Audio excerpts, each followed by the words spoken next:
Alright, book girl. I regret to inform you that you're not going to be able to receive your book of the month package this month until you comply with the health and safety regulations. My records here show that you own too many books in too small a space, and they're running the risk of collapsing into a black hole. So until you... I already got the memo last week. No way you actually did it. Where did they all go? Just that small stack? I know. It was a hard decision, but sacrifices had to be made. You don't really seem that upset about this. The book of the month delivery service is very important to me. It's very convenient. It ships right to my door. Right. It's one of the only ways personally that I get exposure to new and upcoming releases. Where are they? What can I say? Literary minimalism is my new thing. Where are the books? Can I just have my books of the month now, please? What did you do with them? Books, because I added an add-on to my order, which I can do. If they're not in here, where? Don't go in there. Where did you put them? You can hear my books beating under the floorboards. Where, Emma? I think you already know where, Bookman.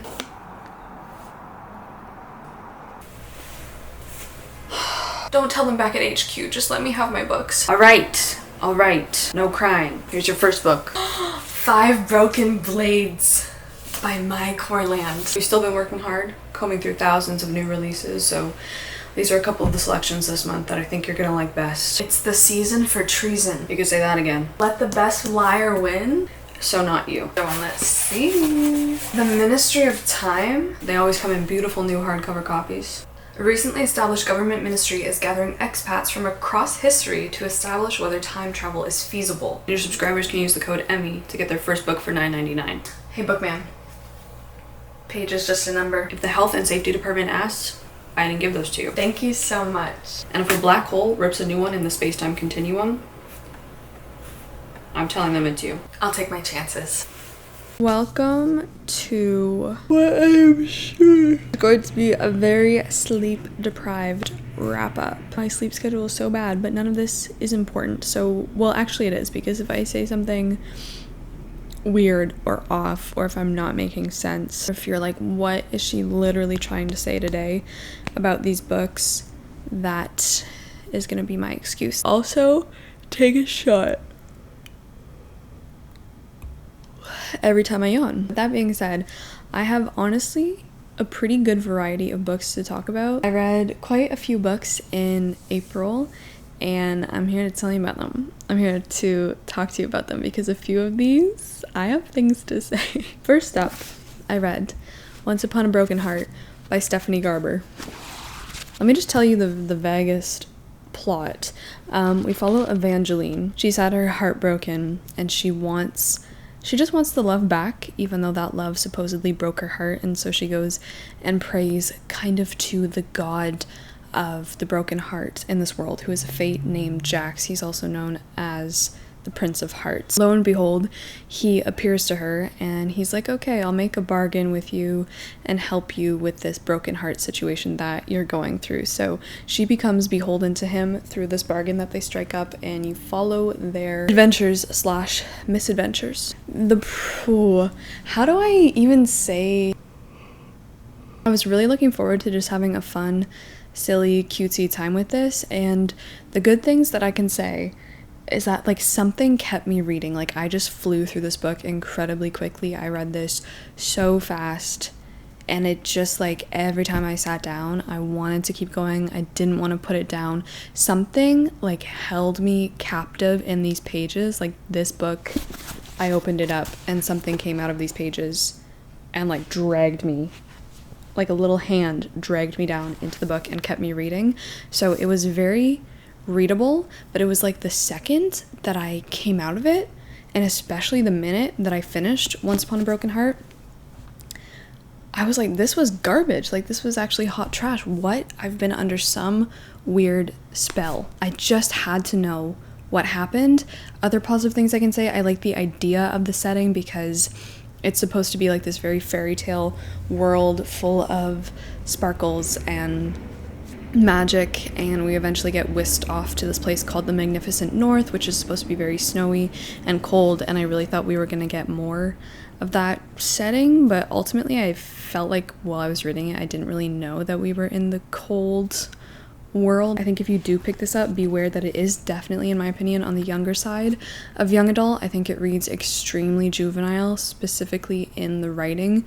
I think Stephanie Garber's writing is just, someone described it as cotton candy, and that is exactly what it is. Like, it's very fluffy and pink and carnivalesque, but as soon as it touches water, or like it just evaporates and it's gone. It feels extremely substanceless to me. Everything in this book is so random. Like, I can't tell you how random this book is. It felt like she just wanted to make this fairy tale full of different elements, vaguely resembled a fairy tale world. In the end, it was just incredibly random. There's vampires.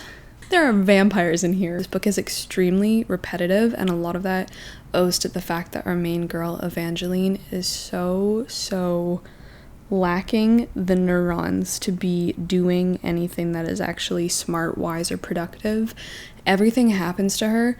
Everyone falls in love with her, like, for no apparent reason, although except for like when there's actual reasons, which I feel like if you read this book you know what I'm talking about. But just, she has almost no agency. She is so dumb. Things happen to her and I'm like, are you serious? Like, this is how you are seriously reacting to this? Everything is so fake. Everything is a thin veneer of sparkles covering nothing. Because of that, you just really have to roll with what happens in here and just really learn to go with the flow. It really feels like junk food. Like, while you're eating it, while you're consuming it, you're like, oh my god, this is so good. Like, I'm loving this so much. I can't put it down. I need to read more. There's something in here. Narcotics. I don't know. Probably not narcotics, honestly. It's like a flaky. Does anyone remember flakies? These, when I was a kid, were my mom's favorite dessert. And as a child, I could understand why. Thinking back on it now, if you don't know, flakies were these puff pastries that came in a cardboard box, and they were each individually wrapped, and they were very thin puff pastry coated with sugar, and then on the inside it was filled with like this whipped cream, light frothy creamy sugar thing, and strawberry jam, I think it was, but it wasn't really jam, was it? I don't think anything in the flaky was actually real. But while you were eating it, it was so good. It tasted so good and it was so fun. And then the minute you finished it, you just felt a little bit ill and you were like, that was actually disgusting. And that's exactly how I felt about Once Upon a Broken Heart. However, like I said in my 24-hour reading vlog, I immediately went out and I literally spent my money and bought the second book. Can't even hate Evangeline properly, and I can't really even be that annoyed with her because she simply doesn't exist. Like, she's not a person. She's not real. I'm not even sure who she is, what are her likes, dislikes, what are her character traits. I really don't know who she is. Like, she is a mask, and when you take off that mask, there is nothing there. There's nothing there. She just is a girl with pink hair, and that makes her incredibly special. I really feel like I want to do a reading vlog with the rest of the books in the series so that like it can be full of spoilers. I can like insert spoilers so we can talk about it more in depth, because so much that happens in this book is just so freaking whack. And also there is a prophecy in here, because of course there is, involving Evangeline, because of course it does, about these beings known as the Valors, who are said to be different, maybe human, maybe not human, maybe gods of the world, maybe controlling different things, and they've kind of disappeared.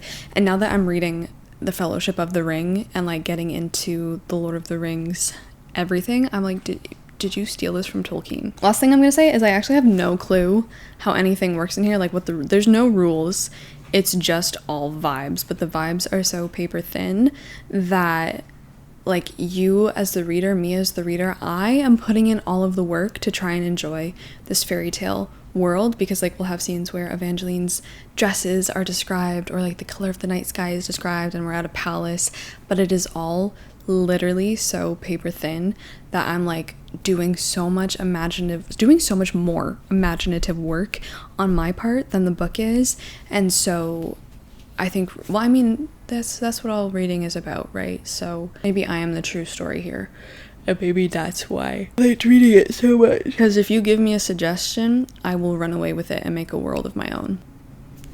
There were honestly a few quotes that I underlined, and I was like, this is so Taylor Swift. There is Miss Americana and the Heartbreak Prince, which is probably the anthem for this book, but there's like a few that I underlined that I was just like, oh, like, just love him the same way you live your life. Or he held on to her as if she were a grudge. Heroes don't get happy endings, they give them to other people.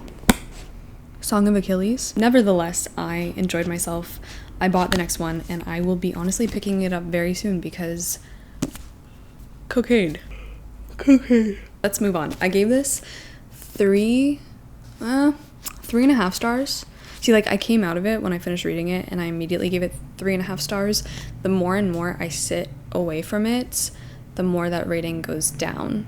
But I know that once I jump into, what is the second book called? A Ballad of Never After.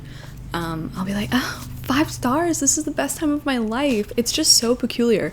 It's just such a strange experience. And I've seen so many of you comment on my 24-hour reading vlog, 24-hour readathon, that you had the exact same experience. So if you have read Once Upon a Broken Heart or the whole series, like, what is going on here? Then I read some books. I also did a reading vlog on these two. The first one is Tram 83 by Fiston Mwanza Mujila. This is a book that I read for my Reading Around the World challenge, but oh wow, I really enjoyed this. I gave this 4 stars, and unlike Once Upon a Broken Heart, this is definitely one that the more and more I sit with it and think about it, this one, the more and more the rating goes up. So Tram 83 is really difficult. This is a really difficult read. So first of all, it switches between kind of your traditional narrative style and very stream of consciousness. A lot of this is compared to jazz music. There's a lot of recurring motifs. There's a lot of really cool stylistic things going on in Tram 83.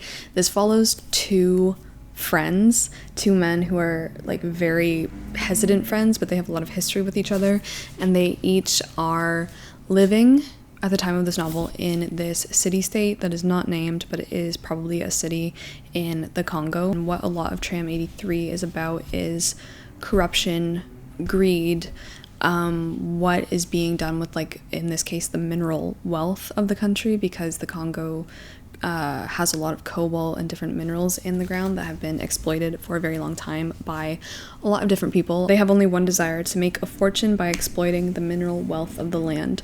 So Requiem, who is one of the men, he was a Marxist, and now he is a big old capitalist, and he's just like, you know what, I tried.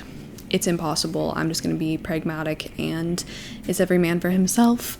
I'm going to make a big wealth off of the land. And so he's kind of trying to get control of all of the shady underground dealings in the city-state. But his friend Lucian, who is a poet, he's very idealistic, and he is more kind of the person concerned with society and with people in general, and he does not agree with what Requiem is doing. And so you follow both of them bouncing around this town, mostly frequenting Tram 83, which is a bar in the city where everyone goes. This book is just very loud, very overstimulating, very cool. Said it's frantic, frenetic, and flashy. Everyone in this book is trying to profit in some way, shape, or form, or sell something. Even Lucian, to try and get by, is trying to sell off like his plays and his prose that he is writing. The women in this book really only play the role of sex worker, and that is pretty sure every single woman that we encounter in this book is a sex worker, and that's also another really big part of the plot. And the city-state and the mineral wealth and exploitation of the land is also the exploitation of women. This is like the only job that they can find, and there's like no protection offered for them. Basically, they work to interrupt the text because there are always so many different voices coming in to the actual text of the novel. Like, hey, pay attention to me, like, look at me, confront me, look at what I've had to become. And it's just, the whole thing is so affecting, so well done, but also it's so funny and light. It's a wonderful novel to study. I found it really enjoyable at the same time to just read. This was truly unique. I haven't really read something like this in a while, but that is Tram 83. Loved it. Another book that I read right after, dealing with trains as well, is The Beautiful Ones Are Not Yet Born by Aikwe Arma. This was also so good. This one is the one probably that I'm thinking most of bumping up to a 5-star now that I've been sitting with it, because a lot of these books that I read, the experience like afterwards of having read them takes on such a world of its own, because while I was reading The Beautiful Ones Are Not Yet Born, I was like so depressed. Like, it's such a talent when a writer is able to make you feel so much just anguish. So The Beautiful Ones Are Not Yet Born is all about corruption, dread, decay. It's kind of about entropy, honestly, set in the last few months of Nkrumah's reign as president / dictator of Ghana in the late 60s, I think. He's taken over, they've gained their independence, and everyone is obviously incredibly joyous and excited and celebrating this, but very quickly it slides into, oh my god, like, what is happening? Things are not actually getting better. In fact, for the narrator and so many people in his town, his family, they are still living in incredible poverty, and more than that, the whole society is kind of being bolstered and ruled by these very bureaucratic socialists who claim that like they're doing great things, but in all honesty they're just accumulating all of the country's wealth for themselves, and they're not really helping anyone out. And so the norm in the society has just become bribery, exploitation. Everything's just kind of become farcical, and our man, who is just called the man, he has a wife and a couple of kids, and he is pretty much the only one in the society refusing to take bribes, refusing to accept bribes. And so he's really looked down upon, because everyone's like, you could be like getting ahead, you could be earning money that your family really, really needs, but he just refuses to engage. He feels very confused about what is really the right thing to do. Like, is it morally right any longer to continue to try and be morally right in a society where being morally wrong is now the norm, and everything has kind of been flipped upside down. I wrote it's about joy and euphoria dropping into depression and disillusionment, about the cyclical system of digestion relating to politics, which was really hard to... This is a hard book to swallow. This is a hard book to read. It's completely unflinching. It observes a lot of what the author sees as Ghana's new enslavement to things and objects. I mean, look at the cover. And it's also just a wider indictment of capitalism in general. We see in the novel that objects like cars and TVs and fashion and all that stuff really start to control us and like dictate our actions. I think the ending was pretty perfect, and I just really, really enjoyed it. So honestly, this might be one of my favorite books that I read this month. So that is The Beautiful Ones Are Not Yet Born. I highly recommend. Next up, I read Half a Soul by Olivia Atwater for a 24-hour readathon that I did. I loved this so much. I was laughing and giggling like a little idiot, and I just really loved it. This is a historical fantasy romance, more of a focus on the historical romance than historical fantasy. Like, the fantasy elements are much smaller in here, but I feel like this has introduced me to historical like fantasy romance and historical fantasy, which I think is a new genre for me that I didn't previously really know that I loved this much. But that bodes very well for Jonathan Strange and Mr. Norrell. But this is about Theodora. It's just so good. Like, thinking about this, I was like, this was an excellent read. This was such a good time, and it even looks at a lot of social issues from the Regency period when this is set. So this is very much about like the marriage market and balls and entering into society, but it's also about how that world was, of course, only for a very small percentage of the society, for the elite. This takes place after the Napoleonic Wars, and it's also about just, again, disillusionment. It's a small group of people living this way when you have people in workhouses like perishing daily and small children living miserable lives. And so this book really touches on the horrors of the workhouse in London during this time period. But Theodora is a girl who was cursed as a youngster because she met a fae in the woods, and he was just really mysterious and weird, and he was like, yo, you were kind of promised to me, I'm here to collect my debt. And he tries to take her away to fae. But her cousin, who she loves very much, who's also a nice side character, her name is Vanessa, she comes out of nowhere and stabs this man with a pair of scissors, which he doesn't like because, as we know, fae are allergic, shall we say, to iron. And so he only succeeds at that moment in taking half of her soul. Grows up not being able to feel strong emotions, and so this leads her into a lot of trouble because she doesn't really know how to act in social situations. She doesn't feel a lot of fear or disgust, and so this leads her into a lot of trouble because doesn't really have an idea of where the limit is, of where to stop. This is also really precarious for her in Regency London because she has no family. She's an orphan. She's being brought up by her aunt, who's kind of upset that she's there, kind of like a Jane Eyre moment, and she obviously has not been able to find a husband for this reason because her aunt has never entered her into society. But when it's her cousin Vanessa's turn to enter, she's like, I will not go unless Theodora also goes with me. And so they go to London together, and there they meet the magician of the king, because in this London, King George, I think it's King George, the mad King George, I believe, which also kind of plays into a lot of what is talked about in here. He has a magician who is able to wield a little bit of magic and do cool things, but she gets introduced to him, who's this man named Elias. He's very grumpy, and it's just really sweet. I really liked the cast of characters. They're pretty sizable. Really enjoyed this. This is a standalone, but it is set in a world where she has written other historical fantasy romances, all set in Regency London. You can read them out of order. I think the writing was really well done. I just want to say I feel like the ending didn't really stick the landing when I totally thought it was going to, and I also thought that I would have liked a little bit more of romance. Yeah. If you're worried about the fae thing, I will say the fae stuff is very, very minimal, honestly. And also the romance is very, very light. It's just a very light touch. It's not a smutty fae book by any kind of scale at all. It's not, so don't worry about that if that's not your thing.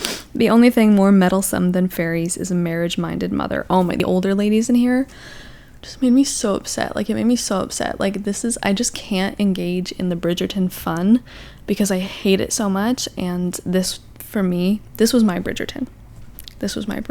So that is half a soul. I gave this 4 stars.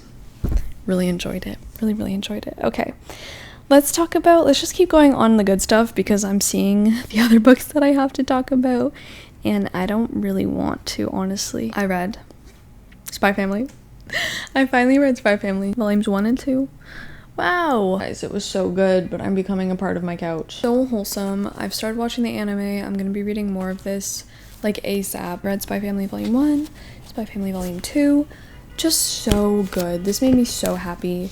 This is about a spy. Also, correct me if I'm wrong, but I'm pretty sure we're set in an alternate East and West Germany situation. I'm 100% sure at this point.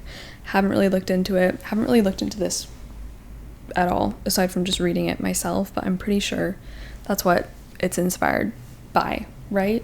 Correct me if I'm wrong. So we have Twilight. Well, that's just his code name. We don't actually know what his real name is, but we have Twilight, who is a spy for East. No. He's a spy for West. Not West Germany. It's not called West Germany. He's a spy for the Eastern country. No, he's a spy for the West. He's a spy for the Western country. He is working in the Eastern country to try and bring about peace between the two nations. But his new assignment is to bring down the head of someone who's doing something in the Eastern nation. And this guy is really only accessible through this really elite private school that his son attends. That's pretty much the only time that regular citizens get to see him, is when he attends functions from this school. And so Twilight's job is now to gather a family together so that he can enter his fake child into Eden, which is the school, and get in with Desmond, I think is the guy who is his target, and kill him. So he becomes Lloyd Forger, who now has to assemble a family. So he goes to an orphanage, adopts this whack-ass child who is a telepath. She is wonderful. I really love her. I love her. I love Anya. He, of course, finds a fake wife who turns out to be an assassin. So all three of them, none of them except for the telepath. Like, she obviously knows that her fake mom is an assassin, and she knows that her fake dad is a spy. But the two of them, the two adults, know nothing. They don't know anything. They don't know their daughter is a telepath. She doesn't know he's a spy. He doesn't know she's an assassin. It's really funny, but it's also so wholesome. It's paced really well. It's entertaining. It's so sweet. I feel like this series really has something for everyone. Honestly, it was just laughing out loud, having a good time. I gave both of these 4 stars. I can't wait to keep reading. Flipping through here, I'm like, la la la la la. It's just hilarious. Just hilarious. So that is Spy Family. Thank you guys so much for recommending that to me. I loved it. It's finally time to talk about the 2 book club picks that I read for April. So let's start with the World Tour book club, because I really did not like our pick. The majority of us in the book club, so many of us DNF'd it. A lot of us really didn't like it. I was going through everyone's thoughts and feelings and ratings, and the majority did not like this book, and neither did I, and that is Beauty is a Wound. First of all, this was a gift from Stella. Thank you so much if you're watching, and by all accounts, this should have been like a 5-star per chance for me. It sounded like something I would really loved. It's compared everywhere to Gabriel Garcia Marquez. After reading the actual book, I would in no way, in one way, and that is just magical realism probably, and a couple of other factual elements of the story, compare it to something like 100 Years of Solitude. But on a broader scale, no, I would not. This is nowhere near 100 Years of Solitude for me at all. I think a lot of the problem, something that I wrote in my notes that I should probably mention early on, is that I don't think the synopsis for Beauty is a Wound is very good, nor is it really totally accurate. I don't think it captures that much of what the book is about, because the synopsis is basically what does it say? After 21 years of being dead, the beautiful Indonesian prostitute Dewi Ayu rises from her grave to avenge a curse placed on her family. She has children of breathtaking beauty, all but one of them whose ugliness is unparalleled, and beauty is her name. So the first little bit of this book follows Dewi rising from the grave, and you're like, ooh, I'm enjoying this, I'm liking this, and then it's revealed in flashbacks. This book is so non-linear, it's insane. Sometimes it's a little bit confusing the way it jumps around, which something again like 100 Years of Solitude, I felt like I never had that problem. But she has a 4th daughter named Beauty. All of her daughters have different fathers, and she prays and prays for her 4th daughter to be ugly as sin, because she's seen the way that Beauty has kind of ruined the lives of her other very, very beautiful daughters. And so Beauty, ironically, is born incredibly ugly. She's like, well, thank goodness for that. And so you only really follow Beauty for a few pages before this book becomes, I don't know. Here's the problem. I really thought it was going to be focused on Dewi and her 4 daughters. But for me, this book became so focused on the men in each of their lives, and I can tell you so much about the men and who they are and what they want, and detailed accounts of their inner worlds and interiority. But the women in this book, who so much brutality, so much the biggest trigger warning I could ever give you for this book, please. I myself didn't really know what I was getting into, but this book is so grotesque. So much is inflicted on them, and that is seemingly all that they are, is a product of violence, but we don't really examine any of that on them, which again is not really the goal of this book too much. It is meant to be grotesque. It is meant to be as disgusting and vile as possible. It takes a lot of inspiration from Indonesian folklore, which places a great emphasis on the grotesque for different purposes. There are so many scenes of sexual assault and assault of other varieties that it's just astounding. It's actually astounding. It's one of the most disturbing books I've ever read, for sure. Number one, I do admit that I need to have, or I would have needed to have, a greater knowledge of Indonesia as a whole to really appreciate everything that was talked about in here.